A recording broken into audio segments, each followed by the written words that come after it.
Chapter 8. The Jewish Kabbalists. It has been shown in the preceding chapters that the Jewish Kabbalah played an important part in the occult and anti-Christian sects from the very beginning of the Christian era. The time has now come to inquire what part Jewish influence played meanwhile in revolutions. Merely to ask the question is to bring on oneself the accusation of anti-Semitism, yet the Jewish writer Bernard Lazare has shown the falseness of this charge. This, he writes, is what must separate the impartial historian from anti-Semitism. The anti-Semite says, the Jew is the preparer, the machinator, the chief engineer of revolutions. The impartial historian confines himself to studying the part which the Jew, considering his spirit, his character, the nature of his philosophy, and his religion, may have taken in revolutionary processes and movements. Lazare himself expresses the opinion, however, that the complaint of the anti-Semites seems to be founded. The Jew has the revolutionary spirit. Consciously or not, he is an agent of revolution. Yet the complaint complicates itself, for anti-Semitism accuses the Jews of being the cause of revolutions. Let us examine what this accusation is worth. In the light of our present knowledge, it would certainly be absurd to ascribe to the Jews the authorship of the conspiracy of Catalan, or of the Gracchi, the rising of Jack Straw, and Wat Tyler, Jack Cade's rebellion, the Jacqueries of France, or the peasants' wars in Germany. Although historical research may lead in time to the discovery of certain occult influences not necessarily Jewish behind the European insurrections here referred to. Moreover, apart from grievances or other causes of rebellion, the revolutionary spirit has always existed independently of the Jews. In all times and in all countries there have been men born to make trouble as the sparks fly upward.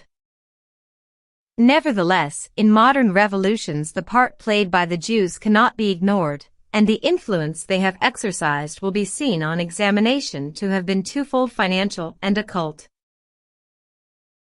Throughout the Middle Ages it is as sorcerers and usurers that they incur the reproaches of the Christian world, and it is still in the same role, under the more modern terms of magicians and loanmongers, that we detect their presence behind the scenes of revolution from the 17th century onward.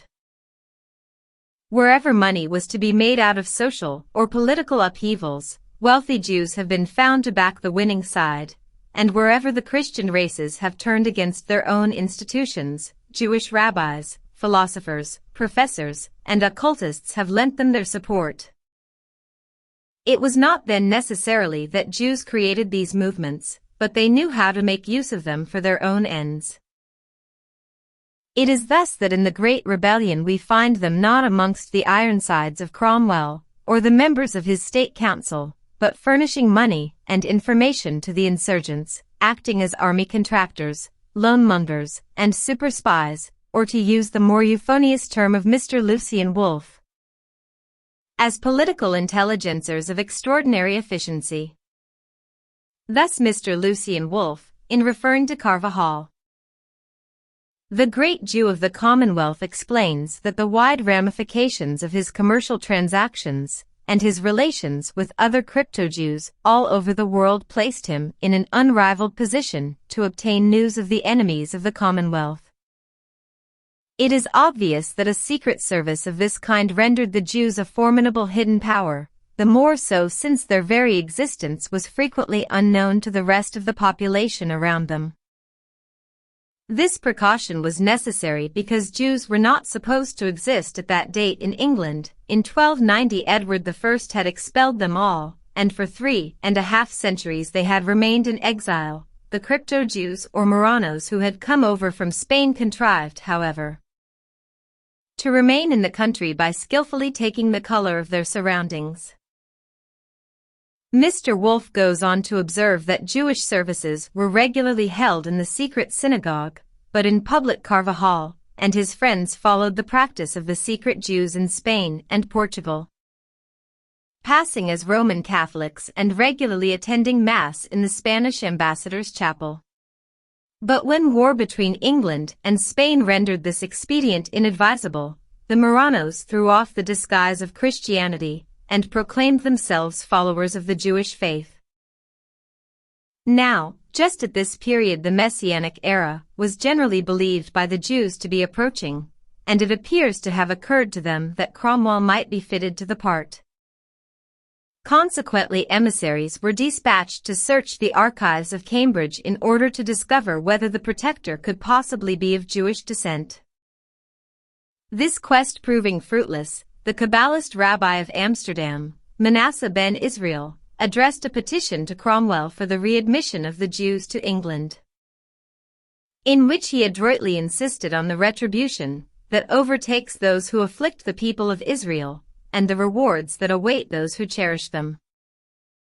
These arguments were not without effect on Cromwell, who entertained the same superstition, and although he is said to have declined the Jews' offer to buy St. Paul's Cathedral and the Bodleian Library, because he considered the £500,000 they offered inadequate, he exerted every effort to obtain their readmission to the country.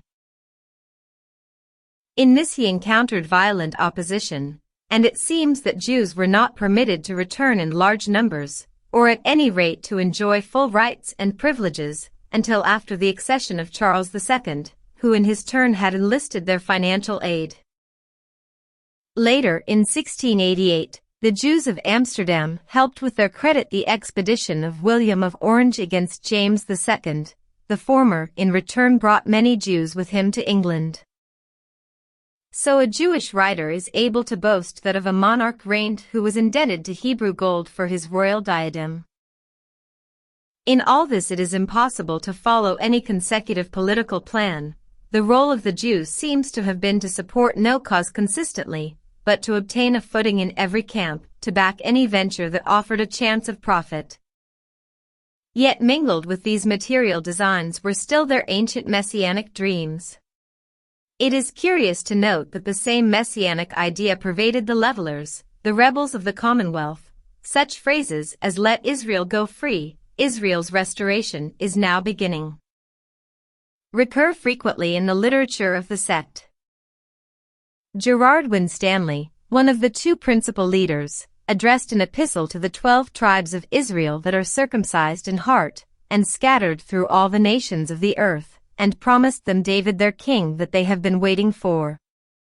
The other leader of the movement, by name Everard, in fact declared, when summoned before the Lord Fairfax at Whitehall, that he was of the race of the Jews.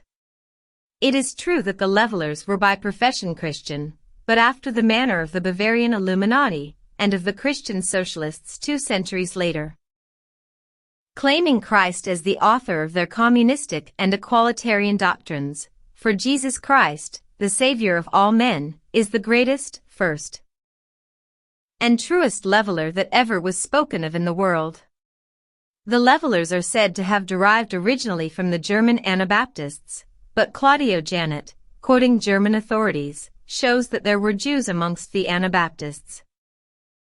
They were carried away by their hatred of the name of Christian, and imagined that their dreams of the restoration of the kingdom of Israel would be realized amidst the conflagration. Whether this was so or not, it is clear that by the middle of the 17th century the mystical ideas of Judaism had penetrated into all parts of Europe.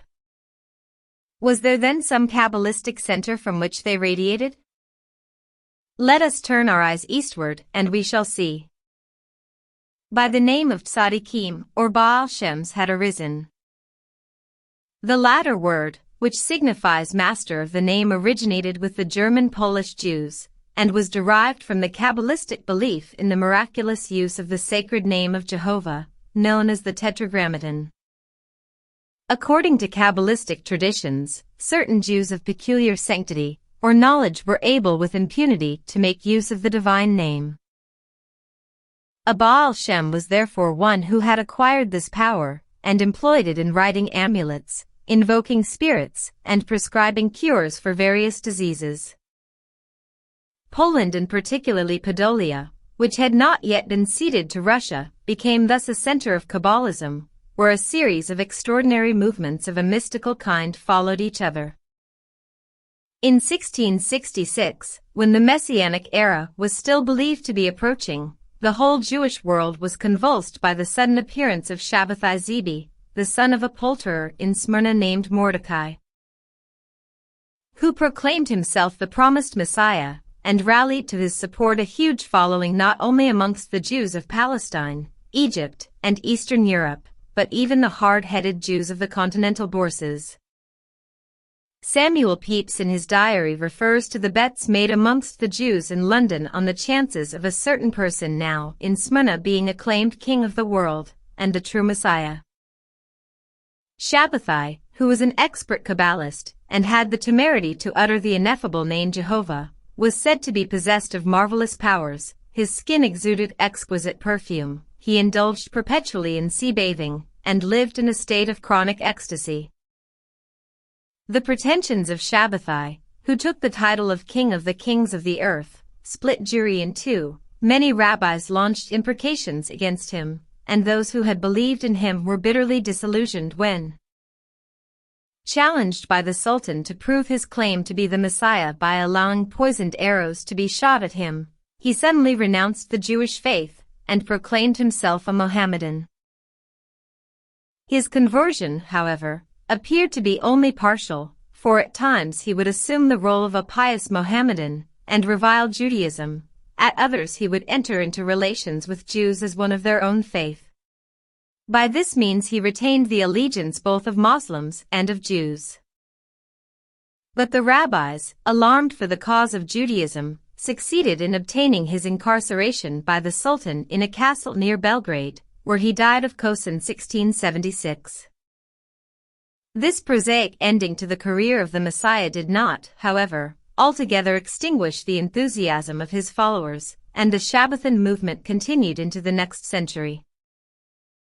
In Poland, Kabbalism broke out with renewed energy. Fresh tzaddikim and Baal Shems arose, the most noted of these being Israel of Podolia, known as Baal Shem Tov, or by the initial letters of this name Besht, who founded his sect of Hasidim in 1740. Besht, whilst opposing bigoted rabbinism and claiming the Zohar as his inspiration, did not, however, adhere strictly to the doctrine of the Kabbalah that the universe was an emanation of God, but evolved a form of pantheism, declaring that the whole universe was God. That even evil exists in God, since evil is not bad in itself, but only in its relation to man. Sin therefore has no positive existence. As a result, the followers of Besht, calling themselves the New Saints, and at his death numbering no less than 40,000, threw aside not only the precepts of the Talmud, but all the restraints of morality, and even decency. Another Baal Shem of the same period was Heilprin, alias Joel ben Uri of Satanov, who, like Israel of Podolia, professed to perform miracles by the use of the divine name, and collected around him many pupils, who, on the death of their master, formed a band of charlatans and shamelessly exploited the credulity of their contemporaries. But the most important of these Kabbalistic groups was that of the Frankists, who were sometimes known as the Zoharists, or the illuminated from their adherence to the Zohar, or Book of Light, or in their birthplace Podolia as the Shabbatai Zebists. From their allegiance to the false Messiah of the preceding century, a heresy that had been kept alive in secret circles, which had something akin to a Masonic organization. The founder of this sect was Jacob Frank, a brandy distiller profoundly versed in the doctrines of the Kabbalah, who in 1755 collected around him a large following in Podolia, and lived in a style of Oriental magnificence, maintained by vast wealth of which no one ever discovered the source. The persecution to which he was subjected by the rabbis led the Catholic clergy to champion his cause, whereupon Frank threw himself on the mercy of the Bishop of Kamenik, and publicly burnt the Talmud, declaring that he recognized only the Zohar, which, he alleged, admitted the doctrine of the Trinity. Thus the Zoharists claimed that they regarded the Messiah deliverer as one of the three divinities, but failed to state that by the Messiah they meant Shabbatai Zebi. The bishop was apparently deceived by this maneuver, and in 1759 the Zoharites declared themselves converted to Christianity and were baptized, including Frank himself, who took the name of Joseph. The insincerity of the Frankists soon became apparent, however, for they continued to intermarry only among themselves and held Frank in reverence, calling him the Holy Master. It soon became evident that, whilst openly embracing the Catholic faith, they had in reality retained their secret Judaism. Moreover, it was discovered that Frank endeavored to pass as a Mohammedan in Turkey. He was therefore arrested in Warsaw and delivered to the church tribunal on the charge of feigned conversion to Christianity and the spreading of a pernicious heresy.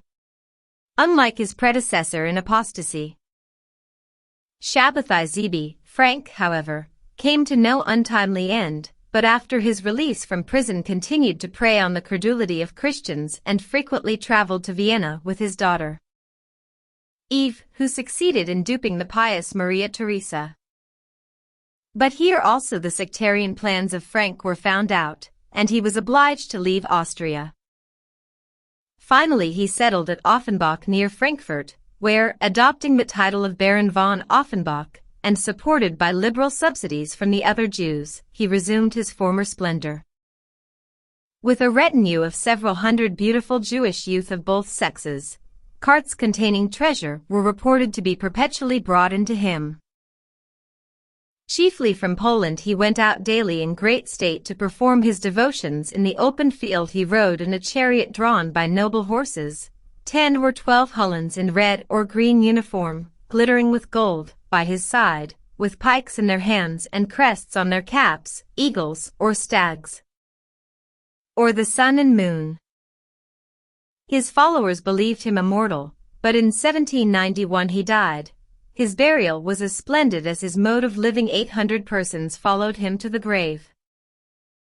Now, it is impossible to study the careers of these magicians in Poland and Germany without being reminded of their counterparts in France. The family likeness between the Baron von Offenbach, the Comte de Saint-Germain, and the Comte de Cagliostro is at once apparent. All claimed to perform miracles, all lived with extraordinary magnificence on wealth derived from an unknown source. One was certainly a Jew, the other two were believed to be Jews, and all were known to be Cabalists. Moreover, all three spent many years in Germany, and it was whilst Frank was living as Baron von Offenbach close to Frankfurt that Cagliostro was received into the order of the strict observance in a subterranean chamber a few miles from that city.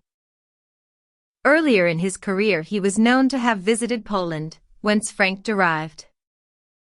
Are we to believe that all these men, so strangely alike in their careers, living at the same time and in the same places, were totally unconnected? Is it a mere coincidence that this group of Jewish Kabbalist miracle workers should have existed in Germany and Poland at the precise moment that the Kabbalist magicians sprang up in France? Is it again a coincidence that Martinus Pasquale founded his Kabbalistic sect of Illumines in 1754 and Jacob Frank his sect of Zoharites, or Illuminated, in 1755? Moreover, when we know from purely Jewish sources that the Baal Shem Heilprin had many pupils who formed a band of charlatans who shamelessly exploited the credulity of their contemporaries, that the Baal Shem Tov and Jacob Frank both had large followings, it is surely here that we may find the origin of those mysterious magicians who spread themselves over Europe at this date. It will at once be asked, but what proof is there that any one of these Baal Shems or Kabbalists was connected with Masonic or secret societies? The answer is that the most important Baal Shem of the day, known as the chief of all the Jews, is shown by documentary evidence to have been an initiate of Freemasonry and in direct contact with the leaders of the secret societies. If then it is agreed that neither Saint Germain nor Cagliostro can be proved to have been Jews, here we have a man concerned in the movement, more important than either, whose nationality admits of no doubt whatever. This extraordinary personage, known as the Baal Shem of London, was a Kabbalistic Jew named Hayim Samuel Jacob Falk, also called Dr. Falk, Falk, de Falk, or Falcon, born in 1708, probably in Podolia. The further fact that he was regarded by his fellow Jews as an adherent of the Messiah Shabbatai Zb clearly shows his connection with the Podolian Zoharites. Falk was thus not an isolated phenomenon, but a member of one of the groups described in the foregoing pages. The following is a summary of the account given of the Baal Shem of London in the Jewish encyclopedias. Falk claimed to possess thaumaturgic powers and to be able to discover hidden treasure. Arkenholes, England UND Italian, I. 249, recounts certain marvels which he had seen performed by Falk in Brunswick, and which he attributes to a special knowledge of chemistry. In Westphalia at one time Falk was sentenced to be burned as a sorcerer, but escaped to England. Here he was received with hospitality, and rapidly gained fame as a Kabbalist and worker of miracles. Many stories of his powers were current. He would cause a small taper to remain alight for weeks, an incantation would fill his cellar with coal, plate left with a pawnbroker would glide back into his house. When a fire threatened to destroy the great synagogue, he averted the disaster by writing 4 Hebrew letters on the pillars of the door. Obviously the Tetragrammaton. On his arrival in London in 1742 Falk appeared to be without means, but soon after he was seen to be in possession of considerable wealth, living in a comfortable house in Well-Close Square, where he had his private synagogue, whilst gold and silver plate adorned his table. His journal, still preserved in the library of the United Synagogue, contains references to mysterious journeyings to and from Epping Forest, to meetings, a meeting chamber in the forest, and chests of gold there buried. It was said that on one occasion when he was driving thither along Whitechapel Road, a back wheel of his carriage came off, which alarmed the coachman, but Falk ordered him to drive on, and the wheel followed the carriage all the way to the forest. The stories of Falk's miraculous powers are too numerous to relate here, but a letter written by an enthusiastic Jewish admirer, Sussman Chesnozy, to his son in Poland will serve to show the reputation he enjoyed. Hear, my beloved son, of the marvelous gifts entrusted to a son of man, who verily is not a man, a light of the captivity, a holy light, a saintly man, who dwells at present in the great city of London. Albeit I could not fully understand him on account of his volubility, and his speaking as an inhabitant of Jerusalem. His chamber is lighted by silver candlesticks on the walls, with a central 8-branched lamp made of pure silver of beaten work. And albeit it contained oil to bum a day, and a night it remained enkindled for 3 weeks. On one occasion he abode in seclusion in his house for 6 weeks without meat and drink. When at the conclusion of this period 10 persons were summoned to enter, they found him seated on a sort of throne, his head covered with a golden turban, a golden chain round his neck with a pendant silver star on which sacred names were inscribed. Verily this man stands alone in his generation by reason of his knowledge of holy mysteries. I cannot recount to you all the wonders he accomplishes.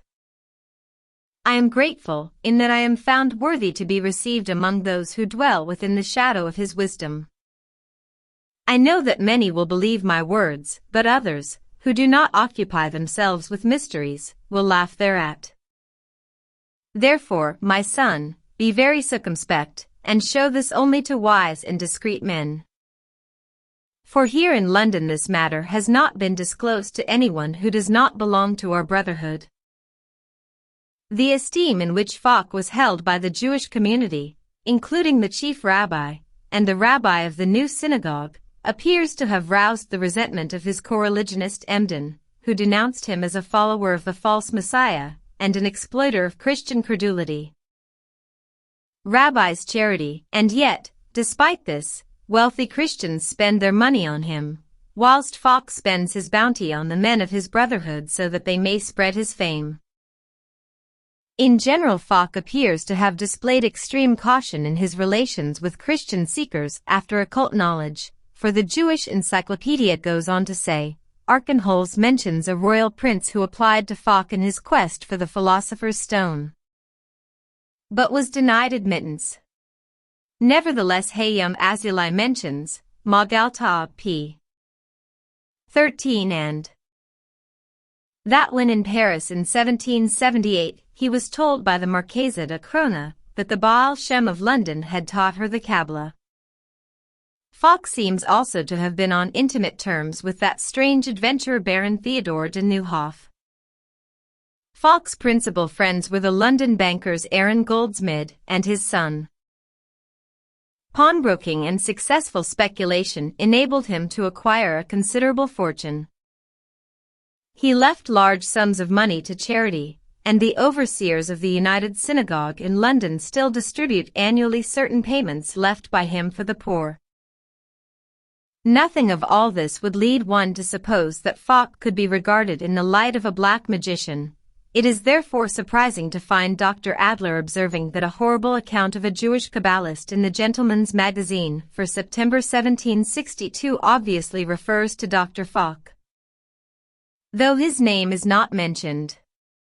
This man is described as a christened Jew and the biggest rogue and villain in all the world, who had been imprisoned everywhere and banished out of all countries in Germany, and also sometimes publicly whipped so that his back lost all the old skin and became new again, and yet left never off from his villainies, but grew always worse. The writer goes on to relate that the Kabbalist offered to teach him certain mysteries, but explained that before entering on any experiments of the said godly mysteries, we must first avoid all churches and places of worshipping as unclean. He then bound his initiate by a very strong oath, and proceeded to tell him that he must steal a Hebrew Bible from a Protestant, and also procure 1 pound of blood out of the veins of an honest Protestant. The initiate thereupon robbed a Protestant of all his effects, but had himself bled of about 3/4 of a pound of blood, which he gave to the magician. He thus describes the ceremony that took place. Then the next night about 10 o'clock, we both went into the garden of my own, and the Kabbalist put a cross, tainted with my blood, in each corner of the garden. And in the middle of the garden a threefold circle. In the first circle were written all the names of God in Hebrew, in the second all the names of the angels, and in the third the first chapter of the Holy Gospel of St. John, and it was all written with my blood. The cruelties then performed by the Kabbalist on a he-goat are too loathsome to transcribe. The whole story, indeed, appears a farrago of nonsense, and would not be worth quoting, but for the fact that it appears to be taken seriously by Dr. Adler as a description of the great Baal Shem. The death of Falk took place on April 17, 1782, and the epitaph on his grave in the cemetery at Globe Road, Mile End, bears witness to his excellencies and orthodoxy. Here is interred the aged and honorable man, a great personage who came from the East, an accomplished sage, an adept in Kabbalah. His name was known to the ends of the earth and distant isles, etc. This then is surely the portrait of a most remarkable personage, a man known for his powers in England, France, and Germany, visited by a royal prince in search of the philosopher's stone, and acclaimed by one of his own race as standing alone in his generation by reason of his knowledge. Yet whilst Saint Germain and Cagliostro figure in every account of 18th-century magicians, it is only in exclusively Judaic or Masonic works, not intended for the general public, that we shall find any reference to Falk. Have we not here striking evidence of the truth of M. André Baron's dictum, remember that the constant rule of the secret societies is that the real authors never show themselves? It will now be asked, what proof is there that Falk is connected with any Masonic or secret societies? True, in the accounts given by the Jewish Encyclopedia, the word Freemasonry is not once mentioned. But in the curious portrait of the great Baal Shem appended, we see him holding in his hand the pair of compasses, and before him, on the table at which he is seated, the double triangle or seal of Solomon, known amongst Jews as the Shield of David, which forms an important emblem in Masonry. Moreover, it is significant to find in the Royal Masonic Encyclopedia by the Rosicrucian Kenneth Mackenzie that a long and detailed article is devoted to Fawkes, though again without any reference to his connection with Freemasonry. May we not conclude that in certain inner Masonic circles the importance of Fawkes is recognized, but must not be revealed to the uninitiated? Mr. Gordon Hills, in the above-quoted paper contributed to the Ars Quatuor Coronatorum, indulges in some innocent speculation as to the part Fawkes may have played in the Masonic movement. If, he observes, Jewish brethren did introduce Kabbalistical learning into the so-called high degrees, here we have one, who, if a Mason, would have been eminently qualified to do so.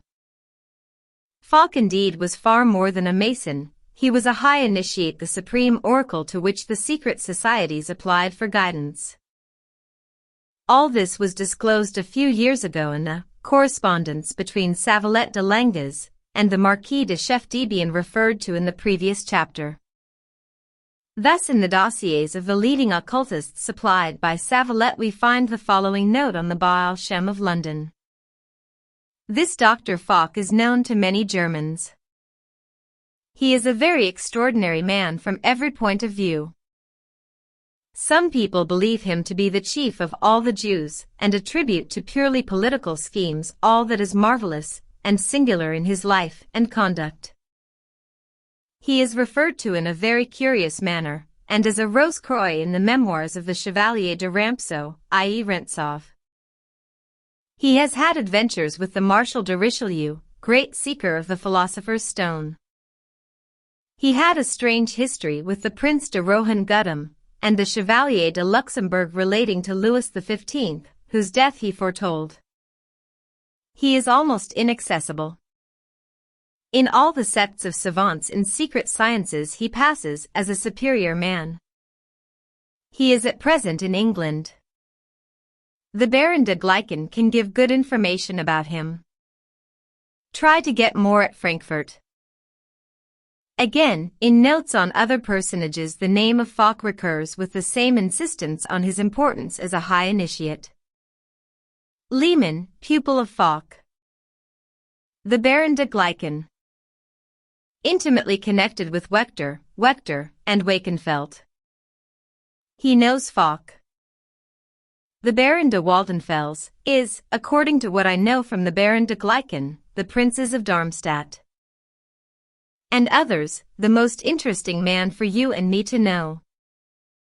If we made his acquaintance, he could give us the best information on all the most interesting objects of instruction. He knows Fawkes and Wechter. Prince Louis de Harmstad is also a member of the Amos Reunus and in charge of the directories. He worked in his youth with a Jew whom he believes to be taught by Falk. Here, then, behind the organization of the strict observance of the Amos Arpound-Eunice and the Philoleths, we catch a glimpse at last of one of those real initiates whose identity has been so carefully kept dark. For Fawkes, as we see in these notes, was not an isolated sage. He had pupils, and to be one of these was to be admitted to the inner mysteries. Was Cagliostro one of these adepts? Is it here we may seek the explanation of the Egyptian rite devised by him in London, and of his chance discovery on a bookstall in that city of a Kabbalistic document by the mysterious George Cofton, whose identity has never been revealed? I would suggest that the whole story of the bookstall was a fable, and that it was not from any manuscript, but from Fawkes, that Cagliostro received his directions. Thus Cagliostro's rite was in reality concealed Kabbalism. That Fawkes was only one of several concealed superiors is further suggested by the intriguing correspondence of Savillette de Langes. Schroeder, we read, had for his master an old man of Swabia, by whom the Baron de Wechter was also said to have been instructed in masonry, and to have become one of the most important initiates of Germany. Accordingly, de Wechter was dispatched by his order to Florence in order to make inquiries on further secrets, and on certain famous treasures about which Schroepfer, the Baron de Hunt, and others, had heard that Aproci, the secretary of the pretender, could give them information. Wechter, however, wrote to say that all they had been told on the latter point was fabulous, but that he had met in Florence certain brothers of the Holy Land, who had initiated him into marvelous secrets. One in particular, who is described as a man who is not a European, had perfectly instructed him. Moreover, de Wechter, who had set forth poor, returned loaded with riches attributed by his fellow Masons to the Asiatic brethren he had frequented in Florence, who possessed the art of making gold. I would suggest then that these were the members of the Italian order referred to by Mr. Tuckett, which, like Schroepfer and de Hunt, he imagined to have been connected with the Jacobites. But all these secret sources of instruction are wrapped in mystery. Whilst Saint Germain and Cagliostro, who is referred to in this correspondence in terms of light derision, emerge into the limelight, the real initiates remain concealed in the background. Foch is almost inaccessible. Yet one more almost forgotten document of the period may throw some light on the important part he played behind the scenes in Masonry. It may be remembered that Archenholz had spoken of certain marvels he had seen performed by Foch in Brunswick. Now, in 1770, the German poet Gotthold Ephraim Lessing was made librarian to the Duke of Brunswick in that city. The fame of Foch may then have reached his ears. At any rate, in 1771 Lessing, after having mocked at Freemasonry, was initiated in a Masonic lodge at Hamburg, and in 1778 he published not only his famous Masonic drama Nathan der Weiss, in which the Jew of Jerusalem is shown in admirable contrast to the Christians and Mohammedans, but he also wrote 5 dialogues on Freemasonry, which he dedicated to the Duke of Brunswick, Grand Master of all the German lodges, and which he entitled Ernst und Foch, Gespräch für Freimaurer. Lessing's friendship with Moses Mendelssohn has led to the popular theory, unsupported however by any real evidence, that the Jewish philosopher of Berlin provided the inspiration for the character of Nathan, but might it not equally have been provided by the miracle worker of Brunswick? At any rate, in the case of the dialogues no room is left for doubt. Foch is mentioned by name and represented as initiated into the highest mysteries of Freemasonry. This is of course not explained by Lessing's commentators, who give no clue to his identity. It is evident that Lessing committed an enormous blunder in thus letting so important a cat out of the bag, for after the publication of the first 3 dialogues, and whilst the last 2 were circulating privately in manuscript amongst the Freemasons, an order from the Duke of Brunswick forbade their publication as dangerous. In spite of this prohibition, the rest of the series was printed, however without Lessing's permission, in 1780 with a preface by an unknown person describing himself as a non-Mason. The dialogues between Ernst and Foch throw a curious light on the influences at work behind Freemasonry at this period, and gain immensely in interest when the identity of the 2 men in question is understood. Thus Ernst, by whom Lessing evidently represents himself, is at the beginning not a Freemason, and, whilst sitting with Foch in a wood, questions the high initiate on the aims of the order.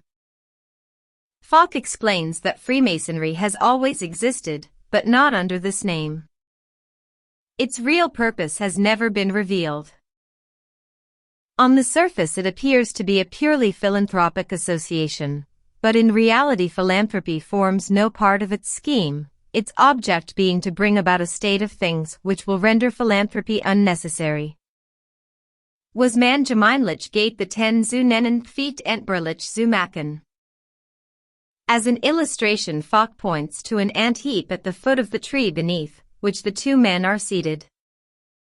Why, he asks, should not human beings exist without government like the ants or bees? Falk then goes on to describe his idea of a universal state, or rather a federation of states, in which men will no longer be divided by national, social, or religious prejudices, and where greater equality will exist. At the end of the third dialogue, an interval occurs during which Ernst goes away and becomes a Freemason, but on his return expresses his disappointment to Falk at finding many Freemasons engaged in such futilities as alchemy or the evocation of spirits. Others again seek to revive the. Falk replies that although the great secrets of Freemasonry cannot be revealed by any man even if he wished it, one thing, however, has been kept dark which should now be made public, and this is the relationship between the Freemasons and the were in fact the Free Masons of their time. It seems probable from the context, and from Falk's references to Sir Christopher Wren as the founder of the modern order, that the asterisks denote the Rosicrucians. The most interesting point of these dialogues is, however, the hint continually thrown out by Falk that there is something behind Freemasonry, something far older and far wider in its aims than the order now known by this name. The modern Freemasons are for the most part only playing at it. Thus, when Ernst complains that true equality has not been attained in the lodges since Jews are not admitted, Falk observes that he himself does not attend them, that true Freemasonry does not exist in outward forms. A lodge bears the same relation to Freemasonry as a church to belief. In other words, the real initiates do not appear upon the scene. Here then we see the role of the concealed superiors.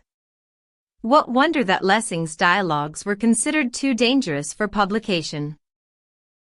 Moreover, in Falk's conception of the ideal social order, and his indictment of what he calls bourgeois society, we find the clue to movements of immense importance. Has not the system of the ant-heap, or the beehive proved, as I have pointed out elsewhere, the model on which modern anarchists, from Proudhon onwards, have formed their schemes for the reorganization of human life? Has not the idea of the world state, the universal republic, become the war cry of the internationalist socialists, the Grand Orient Masons, the Theosophists, and the world revolutionaries of our own day? Was Falk, then, a revolutionary? This again will be disputed.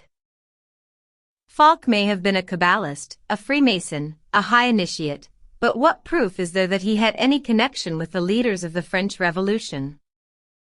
Let us turn again to the Jewish Encyclopedia.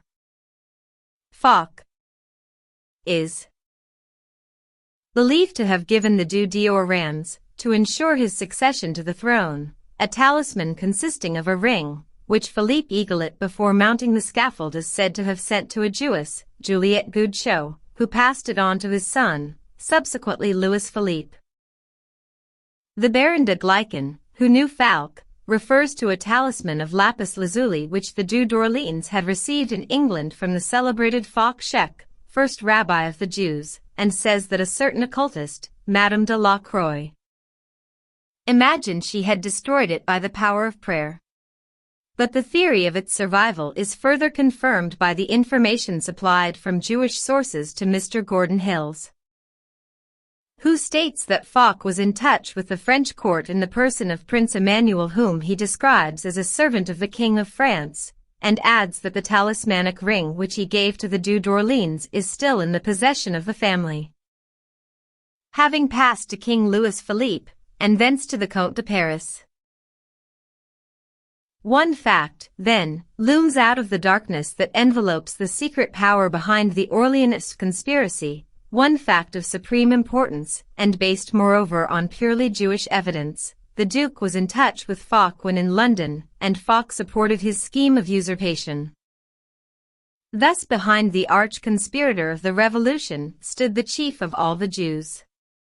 Is it here perhaps, in Falk's chests of gold, that we might find the source of some of those loans raised in London by the Duc d'Orléans to finance the riots of the Revolution, so absurdly described as Lord de Pitt? The direct connection between the attack on the French monarchy and Jewish circles in London is further shown by the curious sequel to the Gordon riots. In 1780, the half-witted Lord George Gordon, as a Jewish writer describes him, the head of the so-called Protestant mob, marched on the House of Commons to protest against the bill for the relief of Roman Catholic disabilities, and then proceeded to carry out his plan of burning down London. During the 5 days rioting that ensued, property to the amount of £180,000 was destroyed. After this, the scion of the ducal house of Gordon proved the durability of his love for Protestantism by professing the Hebrew faith, and was received with the highest honors into the synagogue. The same Jewish writer, who has described him earlier as half-witted, quotes this panegyric on his orthodoxy. He was very regular in his Jewish observances. Every morning he was seen with the phylacteries between his eyes and opposite his heart. His Saturday's bread was baked according to the manner of the Jews, his wine was Jewish, his meat was Jewish. And he was the best Jew in the congregation of Israel. And it was immediately after his conversion to Judaism that he published in the Public Advertiser the libel against Marie Antoinette, which brought about his imprisonment in Newgate. Now we know that Lord George Gordon met Cagliostro in London in 786. Is it not probable that the author of the scurrilous pamphlet, and the magician concerned in the attack on the Queen's honor through the affair of the necklace, one a Jew by profession, the other said to be a Jew by race, may have had some connection with Philippe Galate's Jewish supporter, the miracle worker of Well-Close Square? But already a vaster genius than Foch or Cagliostro, than Pasquale or Savalette de Langes, had arisen, who, gathering into his hands the threads of all the conspiracies, was able to weave them together into a gigantic scheme for the destruction of France and of the world.